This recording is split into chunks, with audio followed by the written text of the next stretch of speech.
Bonjour, je m'appelle Jean-Nathan Lévesque du projet Commer. Dans le fond, je suis avec Serge Guy, directeur du site historique maritime de Pointe-au-Père. J'aimerais savoir ce qui vous a incité à acquérir le sous-marin Onondaga afin de l'exposer. OK, c'est une longue histoire.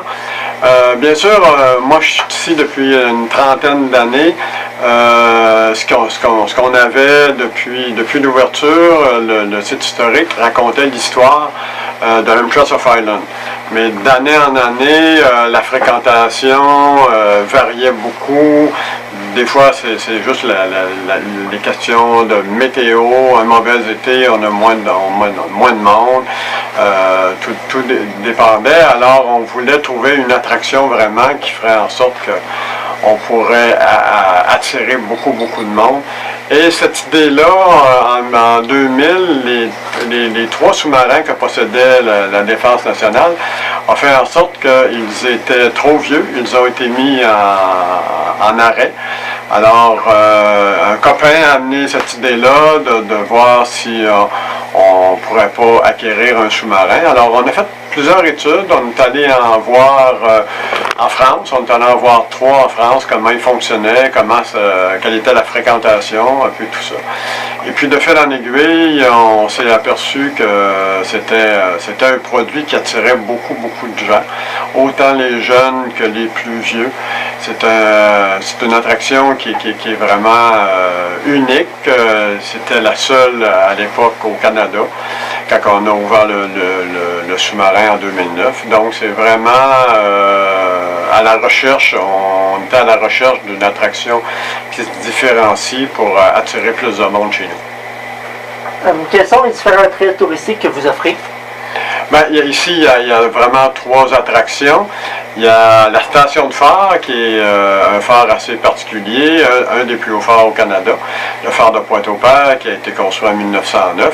Alors, on peut avoir accès au phare. Ensuite, il y a bien sûr, on raconte l'histoire de l'Empress of Ireland, qui a fait un naufrage en 1914, où il y a eu 1200 victimes, il y a eu 465 survivants. Alors, on a beaucoup d'objets qui ont été rapportés par les plongeurs qui ont commencé à visiter l'épave à partir de 1964 et qui ont grossi la collection du musée d'année en année.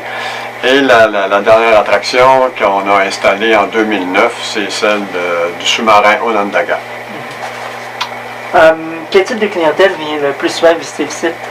Majoritairement, c'est des gens du Québec. À 82% pour cette année, là, nous avons les dernières statistiques. 82% de nos clients sont des Québécois. Nous avons 8% qui sont des Français, vraiment des gens qui proviennent de la France. Nous avons 6% de Canadiens. Et environ 4%, 5% d'Européens, des Italiens, des Chinois, de plus en plus de Chinois. Qu'est-ce qui vous a motivé à vouloir fonder un musée historique ici? Moi, quand je suis arrivé, c'était déjà fondé. L'organisme a été créé en 1980, j'étais pas là.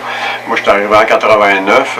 Les gens qui ont été motivés pour créer à l'époque, on appelait ça le musée de la mer, ils ont été motivés vraiment pour mettre la collection des objets de l'Empress en commun et présenter cette histoire, raconter cette histoire, parce que l'épave est juste ici en face de Sainte-Luce, à vrai dire, à environ 7-8 km d'ici.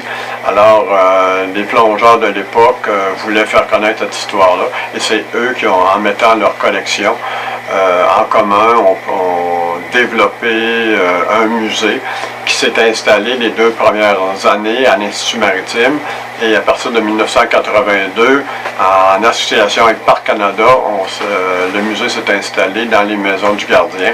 Et en 2000, on a ouvert le musée de l'Empress of Ireland, qu'on connaît aujourd'hui, et même agrandi en 2017.